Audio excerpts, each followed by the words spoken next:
I'm Dorothy Gibbons, CEO and co-founder of The Rose, and I'm your host today on Let's Talk About Your Breast. She's seen mammography from inside out. She's worked at the Rose Breast Diagnostic Centers and on the mobile mammography coaches. Donna Fehl's journey to becoming a mammography technologist is as unique as her approach to life. And during it all, she thinks doing what she can to make a patient smile is her real job. She knows the key to a happy life means bringing a little joy to someone else's day. Hear why she thinks it's an adventure to travel 3 hours on a huge coach to do her first patient. She is asked all the time, did Donna fail? Yes, Donna did fail one of those times, and we're going to hear about it today. Let's talk about your breast. A different kind of podcast presented to you by The Rose, a breast center of excellence and a Texas treasure. You're going to hear frank discussions about tough topics, and you're going to learn why knowing about your breast could save your life. Join us as we hear another story and we answer those tough questions that you may have.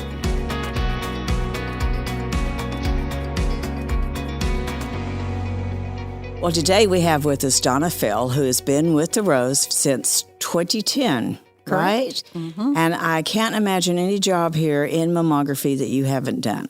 So tell us what it is like in a day on the mobile mammography coach from a technologist point of view. It's actually pretty exciting because every day is a new day. Like I get to do what I love every day, but I get to do it somewhere different every day. And so being out there, you just feel like you're helping because you're on the road like a driving billboard. People will stop for gas. People will stop and ask you questions about the mobile and how they get in to have a mammogram. They want to come right then while we're filling up with gas and have their mammograms. And you get to explain it. And it's just spreading the knowledge and bringing awareness to everyone regarding having your mammogram. People are excited to see us on the road. Yeah. All right. Now, when we talk about being on the road, we're talking about a huge coach that is 45 feet long. Yes. Yes. And it is bright pink. It is. And it has our name on it. And we are about to get our fifth one. Well, actually, we got the fifth one in. Mm-hmm. And so these coaches go to where? When you say be at a different place every day, where do they go? We go to areas just on the outskirts of Houston. We go out of the city. We go to different counties where we do different things. Well, actually, we cover 43 counties. Yes, 43 counties. Yes, and so it goes all the way up to Shelby, up north, out to Burleson and that area. Correct. A little bit past that, and then south to Matagorda. Yes. So it's a huge part of southeast Texas that we're covering. Yeah. So when I say we're on the road, we're on a road trip every day, and it's exciting. It gives me the feels to be when we pull up in the morning, and there's no cars in the parking lot, but there's 4 coaches with the headlights on. I get emotional. I don't know why. Wow. It's an emotional thing for me because I think, wow, we're going to make a difference today. And it happens every day that we are. It does. So why is mobile mammography even important? I mean, there's plenty of mammogram centers everywhere. It is so important. It is so important. And we hear this on a daily basis, whether it be rural or in the urban areas. We find that in the urban areas, people are more excited because they get to just step away from their desk for 15 minutes versus missing a day of work, because missing a day of work is just not an option for them to step away and have their mammograms. And they'll put their mammograms off because of their work schedule. So having the service come to them, they get to step away from their desk for 15 minutes. We get to go have their mammogram done and leave and don't miss a beat in their work day. So we go to businesses? We go to businesses. We go to school districts. School districts the teachers are the most excited because it's so hard to get away. And how they usually work is they do it on their off period. And so they'll come in or sometimes they arrange for people to cover just the teachers' classrooms as they step away, because it's only 15, 20 minutes at the most that they have to step away, and they're able to get their mammograms. And then when we go to more rural areas, it's about the access, the healthcare access. We are so lucky because we have the medical center basically here at our fingertips, and it's not like that everywhere. I personally have taken that for granted, having that available to me, and it's not like that. They don't have access to healthcare period at their fingertips Right. like that, like we do. And it kind of, having mobile mammography, it eliminates a challenge for these patients. A lot of them don't have transportation outside of their little common area of where they live. And if they don't have transportation, they don't have, they're elderly. They are afraid to drive outside their common area. So bringing mobile mammography to them, it eliminates those challenges. And of course, we talk about the technology. We do take 3D mammograms to these areas. And in many communities, 3D mammograms they don't even have them. They might have a mammogram center within an hour or 2 hours drive, but that having that advanced technology is really a plus. This is true. And I stress this to the patients, that we have the same equipment that a large breast center in the medical center of Houston has. We have the same equipment. So they're getting quality exams with 3D exams. And they're excited about that. It's not just like it's a hop on, hop off exam. They're getting quality imaging. Now, you're going to have to explain to our listeners what's the difference in a screening mammogram and a diagnostic mammogram, because on the coaches, we only do screening. Correct. So a screening mammogram is when somebody comes in, they presents with no problems. They do not have any symptoms, no lumps, bumps, or concerns with their breast. And so we're going to do their screening mammogram. So then the radiologist will read that. And then at that time, it could turn into a diagnostic, because that's when if they see anything, then the doctors will call them back. Right. For their diagnostic exam. So some of the words we use are routine. Annual, but I know, because you've told me many times, people will come up to the coach and go, "I've got a lump in my breast." Correct. And what do you do with that woman? We consider our team as a care team, and so we help them. We don't just give them a number and turn them away. We find out what's going on. We advise them on letting their doctors know, sometimes walking them into the clinic to let their doctors know. And we're able to navigate. I'll pick up the phone and call Patricia and say, "I have a patient here. She has a lump. When can you get her an appointment for a diagnostic mammogram?" And it's just a team effort. I mean, it's from beginning to end, it's a team effort. The Rose is, so we're on the road, but they're here too, and it's just a team. Right. And I think that's so important, because you don't tell her, "Here's a phone number to call." You're saying, "Let's see how we can get your appointment made." Most people don't understand that it would not be the best protocol to even do that mammogram if you have a lump in your breast, because you do need that diagnostic workup. It needs to have that physician looking at the films, that may need the ultrasound, may need the physical exam. But when you're having a screening mammogram, that's all it is. It's a screening mammogram. That's right. And about a fourth of the women that come to the coaches are having their first ever mammogram. So can you tell when someone has I know you can tell, but how do you calm that woman down? How do you handle her? Well, I usually start out by telling them they're the boss. You're the boss. If I'm doing something that is uncomfortable to you, that you can't tolerate, you tell me. We'll do our best. We'll make adjustments, and we're going to make this a good experience for you. It's not as bad as the rumors have it. And that usually works. And then when we're through, I said, "Okay, we survived one breast," and they're usually saying, "That's not as bad as I thought it was going to be." And so I just talk to them. Imagine that. I talk all the way through the exam. No, I can't imagine that, Donna. Not that you would be talking to them. Yes, I talk to them. And sometimes when they're nervous, I I may talk about something else. I may say, do you have grandchildren? And just get their mind off of what we're doing, and then it's over with and they're happy. So my goal is to make it a good experience for every patient.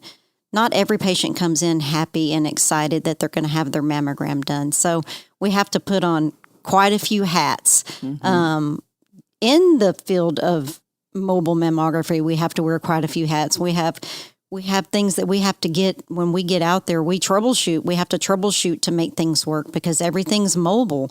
And so we don't have access something to us just in our, in the next office. We have to figure it out. And same with the patients. I've learned that you have to wear a different hat with every patient because they're different. And if you just handle them differently into their personalities and their needs, I guess, is what I'm trying to say. You can get a good feel. Doing mammography usually comes with a pretty compassionate person with a strong passion for women's health. And I do that. Right. Well, you've been doing it a very long time. Yes. And you've done both in mammograms in the centers and mammograms on the mobile coach. But I know you've gone back and forth, but it seems like you always gravitate back to mobile. Yes. And it is that variety. Yes. I think that attracts you because you like that. I love that. Yeah.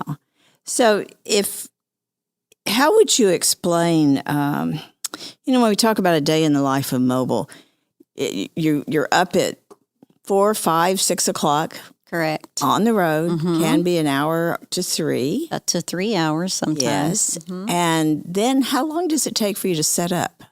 We usually about an hour because that's getting everything up and running because things sometimes aren't as they appear to be. So when we get there, we've got to figure out also how to make those coaches work in the spaces that we have available. Right. And so we do our setup. It takes about an hour total to get our paperwork done, get all the testing done on the machine.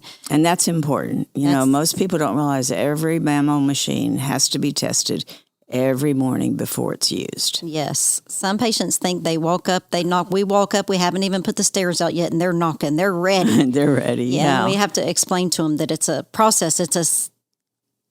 We have to do testing on the machines to make sure that everything is calibrated and within limits. And it usually takes us about 30 minutes to an hour to get everything done. Right. And that's a good point. And I know so many people think it's like the blood machine or the blood, when you give blood. Yes, the blood bank. But for mammography, that coach has to be absolutely level, has to be on grounds that do not sink. Yes. I mean, that's a huge machine. And so lots of times people go, oh, well, you can bring it to my church or my this, but we have to do on-site visits. And then even after we do an on-site visit, sometimes there are, like you said, are challenges. They've got to put out the cones or we've got to find a different way to make get in. To get it right. level, yes. And it's, thank goodness we have very experienced drivers that are able to manipulate any situation and get us in any situation. But yes, you're right. Sometimes we'll be in the middle of testing. I'm like, and they're getting on and off the coach to prepare the outside of the coach. And I'm like, I don't think that we're level enough because when somebody gets even on and off that bus, you can feel it in the back and it will rock you. Right. And so we start over. So quality mammograms, 3D mammograms at the exam, 15 minutes, correct. Maybe 20 minutes. Correct. Now, you do almost everything beforehand. Yes. Register, give us information about you. And we do both insured and uninsured women. Correct. on the coaches. And I always think that that's the great equalizer.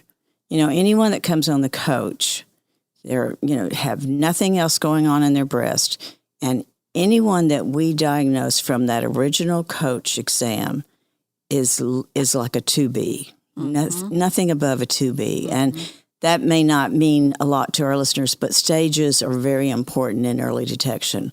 Almost all of our staging on the coaches are 0s or 1s or 2s. That is the best news possible because that means you've got so many options and treatment's a lot easier.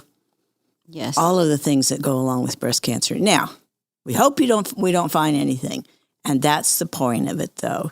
You know, you want to catch it when it's early. Let's talk about Donna now. Oh, okay. You had to go back to school to do this. I did. I decided to go back to school. I worked. Being a mom is just the greatest job ever. And I loved it. And I did what I needed to do while my kids were young to be close to them. But when they started school, I wanted to do something that I was already doing, which was making a difference, because I worked. I don't know, people may dismiss a child care position, working in a child care. I worked in my kids' daycare that was also a private school, and it taught me a lot because kids are brutally honest, and it teaches you how to do things in ways that it just made me feel needed. It felt like a purpose to me. And so I wanted to do something that I could feel like I had a purpose as well.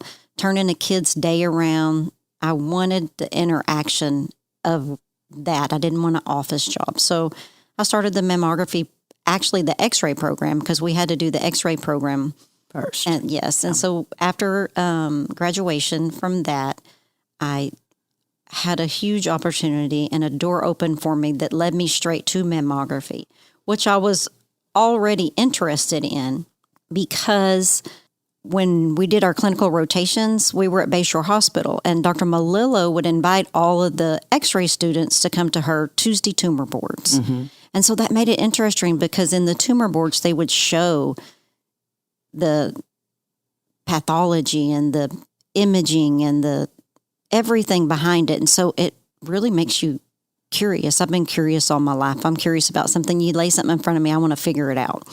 And so I was able to start doing mammography straight out of x-ray school and had no idea that it would be part of a passion of mine. So when you get out of the x-ray school, you can do any kind of x-rays. Yes. But when you do the mammograms, you have to have special training. Yes. So and that's kind of, just for folks that are listening, that's kind of what makes it different. Mm-hmm. And you have to do so many under supervision, and you Correct. Really have to understand the anatomy of the breast. Correct. It's positioning is so important. Compression is so important. Yes, it's a separate license than your x-ray license. Right. That's an important point. Mm-hmm. Yes. As a woman, it just makes you feel good to do for other women. Women care about women. Yes. Absolutely. Now, I want to go back to something you said about someone may discount a daycare position. Yes. After COVID, I don't think anybody would ever discount that again. I mean, you know, that held our communities together. And when we didn't have that resource, my gosh, all the mothers that had to stay home and didn't have that, that was just, but you know, that's the other thing. Mothers, women in general, seem to have a lot of responsibilities. And so putting that mammogram ahead of anything else is just almost impossible. Yes, it's not on your list of to-do things. No. And so I think that's why the coach makes it easier, more convenient. And, you know, you said something a while ago about the clinics. We do go to many clinics. We go to many federally qualified health centers. Mm-hmm. We go to some of those to doctors' offices because it's going to be wherever they are used to going that we have our best success. And of course, you have to have that collaboration with the community person. Yes, with that facilitator within that center, or it won't work either. Correct. We have so many requests about, we'd love to have the coach here. And, you know, we'd love to have it there. Mm-hmm. Let's just talk about some of the things that are going to happen to have a successful day, because we sure want it to be successful. We do. And the facilitators are very excited. They're like, how many did we do today? Yeah. You know, they're excited. It's a lot of hard work. Mm-hmm. Our ladies in the office have to make sure we have, I mean, once we get there, they make it look easy as a process because scheduled patients are easy and it saves lives. 15 minutes, we save a life.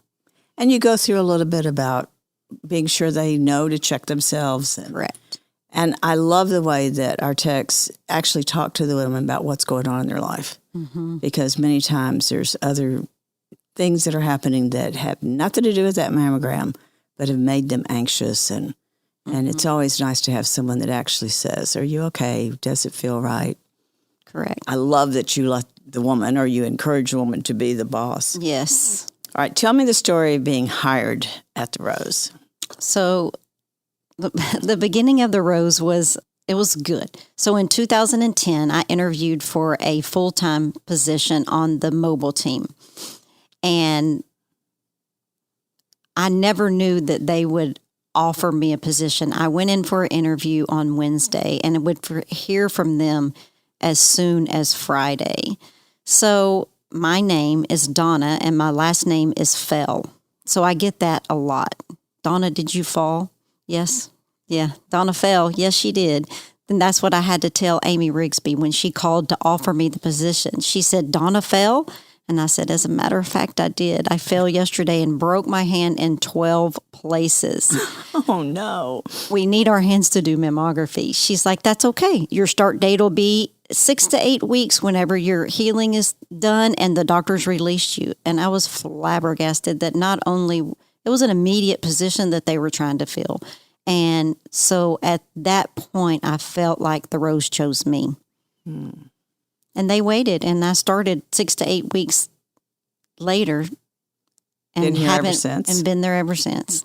So, Donna, you do know about being chosen. I do. Yeah, I just, as you were talking with me, I never had any ideas. So what does that mean to you? Well, it means a lot to me because I was adopted.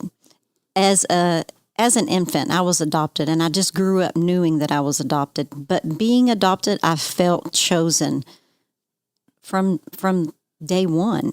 It's like God chose a family for me, and I'm so thankful.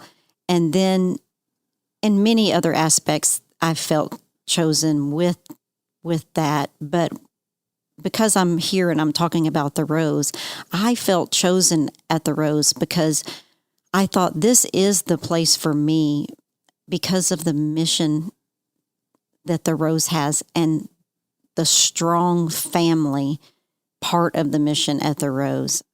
It is truly a family. I get up every day. I see people every day, and they have become my family here. It's a family atmosphere. I've never known anybody to need anything that everybody didn't stand up. Right. And so that's why I felt chosen. It's a family thing. I said, there's no way that they would wait 6 to 8 weeks for me for a position. Otherwise, it's going to be a new family for me. Mm-hmm. Mm-hmm. And we do think that's an important value. It is one of our values. Mm-hmm. We do talk a lot about, you're got to take care of your family first. Mm-hmm. And we also want our patients to feel like family. Right. We don't believe in statistics. We don't believe in being a number. We don't, we think every person, no matter where they are in life, really deserves the very best from us when they walk through that door. I feel that way, and I'm not all about the science part of mammography. I'm not. I'm 100% on how I make my patient feel. I want to treat every patient like they're my grandmother. At one point in my grandmother's life, she was having, in her medical care and her access to her care, she didn't always get treated the best. And I regret not being there, sitting with her in her office to make sure that she was treated right. So I said, I'm gonna make it a point that I'm gonna make sure that everybody knows that their loved one is being taken care of. What are the questions women ask you? Is it going to hurt? I've heard that it's going to hurt. So then we go through the process. They ask how long I've been doing it. They ask about how I got into the position. How could they get into the position? Mm-hmm. They ask why. We ask some of the medical history that we ask, and I'm able to explain to them, like, why do we need to know if they breastfed? Why do we need to know what year their child was born? How many children they've had? Did they breastfeed them? Have they taken hormones? And if so, for how long? All of those things are important to know in that history. It's all very important. Yes. And I explain to them why, and most of them say, well, I wasn't even going to come because I don't have a family history of breast cancer, but I came. And again, we get to discuss why that is not, it's not a factor anymore. That's right. It's not. I tell them, I said, well, 80% of ladies that are diagnosed may not even have a family history. So you're here and you need to take care of you. Right. It's a little bit higher, but once what we've discovered is that once someone is diagnosed, then they find out that someone in their family had it. So, oh my gosh, why did I not know? Right. That Aunt Sue, had this, but people didn't always talk about it. Correct. Besides all the seriousness and besides the work you're doing, which is, like you said, life-saving. I mean, we sometimes say that the things that we do here at the Rose really save lives, but it does. And it sometimes can be very serious and sometimes can be very sad. But on the coach, y'all have fun. We do. I can't believe I didn't know about Ken on the coach. Who is this? So this is a Ken doll. Just like Barbie and Ken, it's a Ken doll. And we travel him with us on the coach. And when we go to each facility, we document his travels and we hold him up in front of the sign at the facility that we're at. It's just fun. Today, Ken is at, yes. Yes. Ken traveled here. We put him in, we take pictures with him with the people where we're at. It's just fun. It just lightens the mood and reminds you that to smile. Okay. Mm-hmm. It's okay to have a little fun. It's okay to play. Yes. And I think it also makes it easier to help women feel comfortable and to learn more about what's going on, especially with their health. That's right. And, we say this over and over. They've got to take care of themselves first. It is about self-care. That's what I tell them. I say, well, if you don't take care of you, how are you going to take care of all these other people? That's so true. So true. So, Donna, tell me, what is your happiest and your saddest memory of being here at the Rose?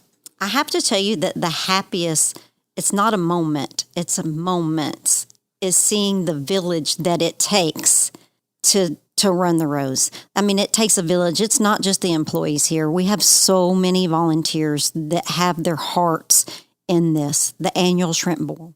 Oh, yes. The annual shrimp boil is part of my happiest moments because seeing everybody gather is a happy moment for me. I truly can't believe, and I've never seen before, the people that put their heart and soul into this and then they show up for this, whether it be for a family member. And I have a personal reason or some personal friends that would show up every year.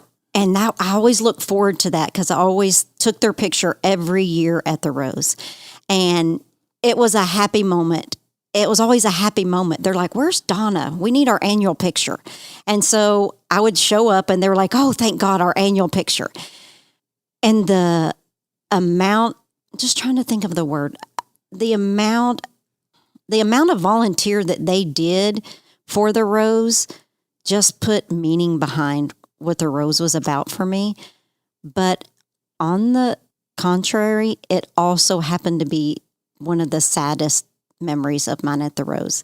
When we lost Bob Domek at the Rose, it was sad. It was sad. I felt like my father had passed away. It was that big of a deal because he put not only his entire family put so much into the Rose and continue to do so. But it was just like we just lost such a big presence of our volunteer community when we lost Bob. I know that he was gone in a way that doing something that he loved because it didn't matter. He had many health problems, but he still was there. He still showed up. And that was sad to me. That was a sad memory for me here at the Rose. But like you said, his family's continued to be part of us. And I think what you're describing, Donna, is community. Yes, community. We have this incredible community, all different kinds of people, all coming just to help and to help us take care of people they don't even know. Absolutely. So, yeah. It's crazy. We would do any fundraising that the Rose puts together makes me emotional. I get emotional when I see because it's just a care that you don't see at other facilities. You just don't see it. When I leave work at the Rose, I feel like I made a difference. It didn't matter if it was a good day or a bad day. When I get in my car, I sigh because we made a difference. Donna, thank you so much for being with us today. I hope people have a better idea about what happens on the coach. And right now, we are booked pretty solid. But believe me, if there's a place we need to be, we'll find a way. That's right. That's right. Thanks for having me. Oh, you're most welcome. Thanks. So that wraps it up for today. And don't forget, we're doing an episode every single day. You're going to get your daily dose of Let's Talk About Your Breast during the month of October. October is the month of pink, and for the Rose, a breast center of excellence, that means we'll be airing podcasts every day in October to celebrate Breast Cancer Awareness Month. We'll be sharing everything from bikers writing for breast cancer to areola tattoos. Be sure to share with family and friends because there's a little something for everyone. To find out ways to help the Rose, visit our website at therose.org. And remember, self-care is not selfish, it's essential.